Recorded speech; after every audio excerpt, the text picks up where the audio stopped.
Merci. Merci à vous tous. Madame Francia Elena Marquez Mina, vice-présidente de la République de Colombie. Monsieur le Président de l'Assemblée nationale, Monsieur le Président du Sénat,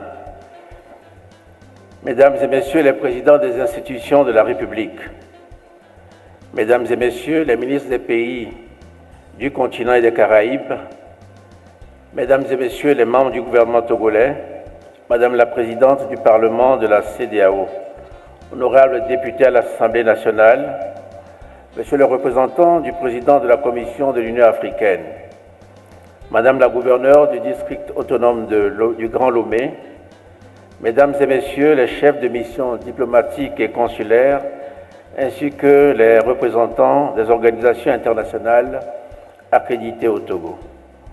Vénérés chefs traditionnels, gardiens des us et coutumes, Mesdames et Messieurs les représentants des diasporas africaines et les personnes d'ascendance africaine, Mesdames et Messieurs les représentants des organisations de la société civile africaine et panafricaine, Mesdames et Messieurs les invités spéciaux et acteurs du monde intellectuel, culturel et scientifique, Mesdames et Messieurs les représentants du secteur privé, Mesdames et Messieurs les représentants des groupes cibles, Mesdames, Messieurs les représentants des médias nationaux et internationaux, distingués invités, Mesdames et Messieurs.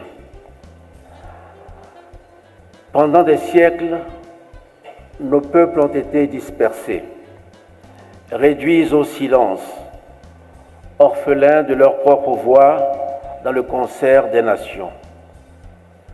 Pourtant, nos peuples ont résisté, ils ont créé, ils ont reconstruit le monde en portant l'Afrique dans leur mémoire, dans leur lutte, dans leurs arts.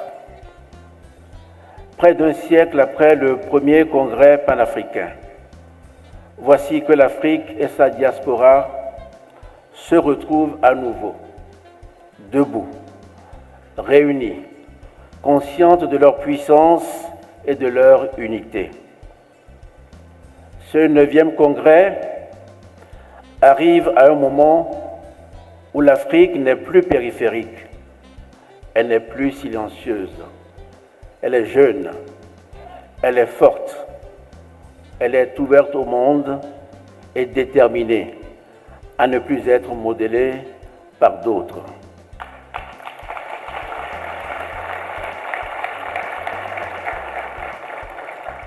Ce 9e congrès n'est donc pas une commémoration, c'est une réaffirmation, c'est une reconquête, c'est un tournant. Car jamais, jamais depuis les indépendances, notre destin collectif n'a été autant entre nos mains. Jamais notre voix n'a été autant attendue. Jamais nos choix n'ont eu autant de résonance dans le monde. Je vous souhaite donc à toutes et à tous la bienvenue à Lomé, un lieu d'ancrage, de mémoire et de projection. Un lieu où l'Afrique parle pour elle-même et décide d'elle-même pleinement. Pour ouvrir ce rendez-vous avec nous-mêmes et avec notre avenir, je voudrais partager avec vous 5 observations. Ma première observation, c'est que le renouveau panafricain est une nécessité stratégique. Car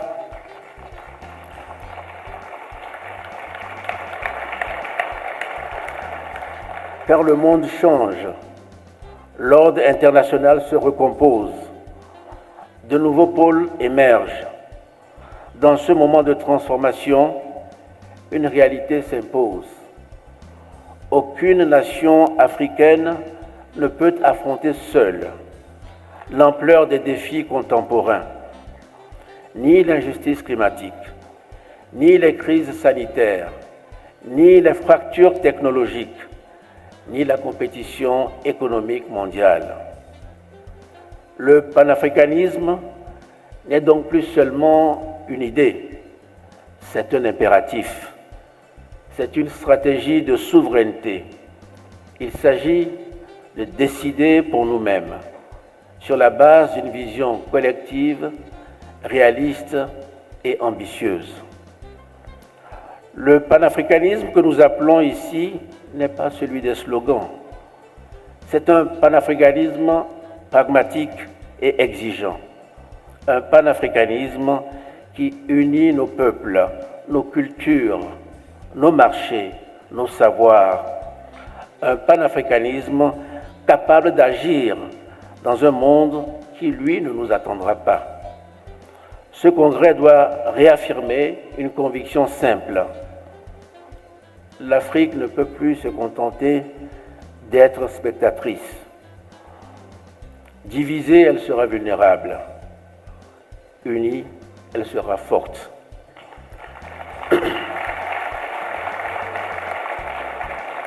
Ma deuxième observation, c'est que la réforme du multilatéralisme est aujourd'hui une exigence.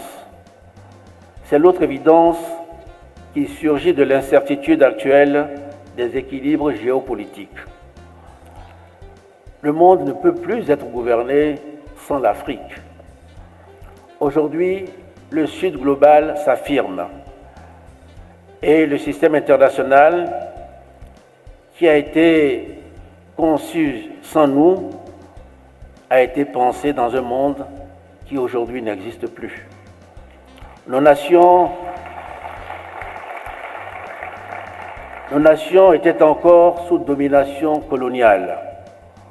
Nos peuples n'avaient pas voix au chapitre.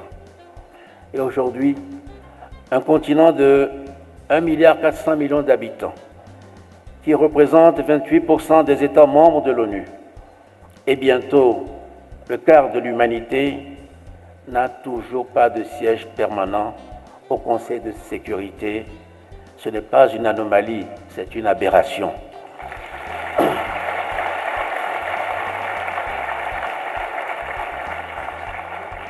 Notre continent ne peut rester absent des lieux où se décide la paix, le commerce ou la finance mondiale. Depuis le consensus des Illuminés et la déclaration de Sirte, l'Afrique porte une position claire. Et le représentant de l'Union africaine l'a rappelé, 2 sièges permanents au Conseil de sécurité avec droit de veto. Cette position est juste, elle est légitime et il faut qu'elle soit entendue. Mais nous devons aller plus loin. Il faut réformer les institutions et réformer aussi dans les institutions. Les deux sont indispensables. Réformer les institutions, c'est corriger les déséquilibres de gouvernance. Réformer dans les institutions, c'est peser davantage au quotidien, dans les décisions, dans les normes, dans les financements. Ce congrès doit donc transformer nos principes en plan d'action africain crédible et unifié. Cette réforme du multilatéralisme n'est pas seulement une revendication africaine, c'est une condition de stabilité pour le monde entier. Ma troisième observation, c'est que notre principal levier d'action est la mobilisation de nos propres ressources africaines. Notre développement ne viendra pas de solutions venues d'ailleurs. Il viendra d'abord de nous-mêmes, de nos ressources naturelles, de nos jeunes talents, de nos entreprises, de nos diasporas, de nos savoirs, de nos cultures. C'est cela la souveraineté moderne. Financer nous-mêmes nos priorités, transformer nous-mêmes nos matières premières, moderniser nos systèmes alimentaires et sanitaires et surtout investir dans notre capital humain.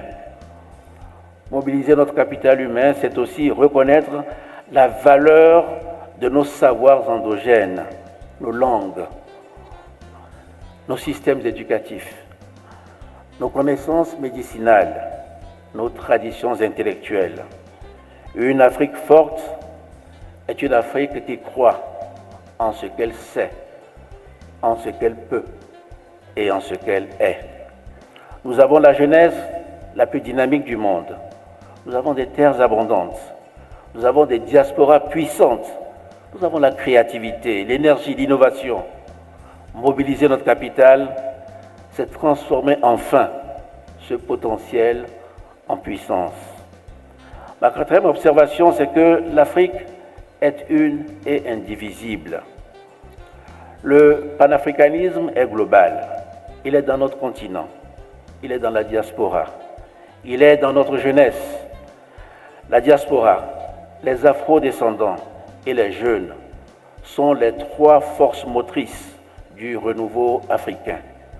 Faire d'eux des acteurs centraux, c'est renforcer l'unité, la créativité et la puissance africaine. La diaspora et les afro-descendants sont une source immense de savoir, de créativité et surtout d'influence. Ils prolongent l'Afrique dans le monde.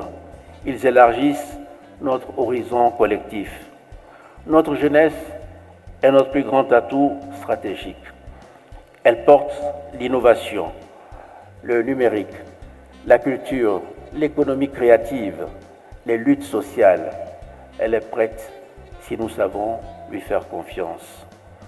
Ce congrès doit réaffirmer l'unité de cette grande famille africaine, une unité historique, une unité politique, une unité culturelle et enfin une unité de destin. Et ma cinquième observation, c'est que le fondement de notre souveraineté passe aussi par la reconquête de notre narratif et de notre identité. Mesdames et messieurs, aucune puissance ne s'est affirmée en laissant les autres raconter son histoire. Depuis des siècles, l'image de notre continent a été fabriquée hors d'Afrique. Elle a été déformée, stéréotypée, instrumentalisée. Nous ne pouvons plus accepter que nos réussites soient invisibles, que nos talents soient ignorés, que nos cultures soient réduites à des clichés. Reconquérir notre narratif, c'est rétablir la vérité de notre histoire, c'est valoriser nos victoires, c'est corriger les récits coloniaux, c'est faire de nos arts, de nos langues, de nos cultures les instruments d'influence. Reconquérir notre narratif, c'est aussi maîtriser les nouveaux espaces de communication numérique, médiatique et académique. Une Afrique qui maîtrise son récit, maîtrise son avenir. C'est une Afrique qui inspire, qui attire, qui investit et qui influence. Puisse Lomé devenir cette semaine le lieu où l'Afrique s'unit pour agir, le lieu où nos voix se rassemblent, où nos idées s'élèvent, où notre destin se clarifie. Nous n'avons pas besoin d'être sauvés en tant qu'Africains. Nous avons besoin d'être écoutés et surtout, nous devons être unis. Parce que, unis, nous comptons. Une Afrique unie inspire.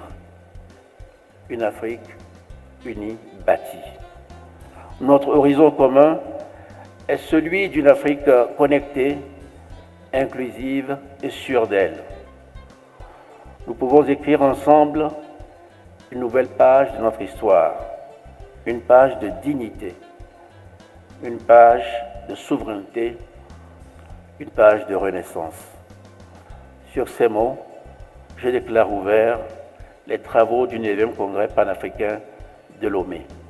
Que Dieu bénisse l'Afrique. Je vous remercie.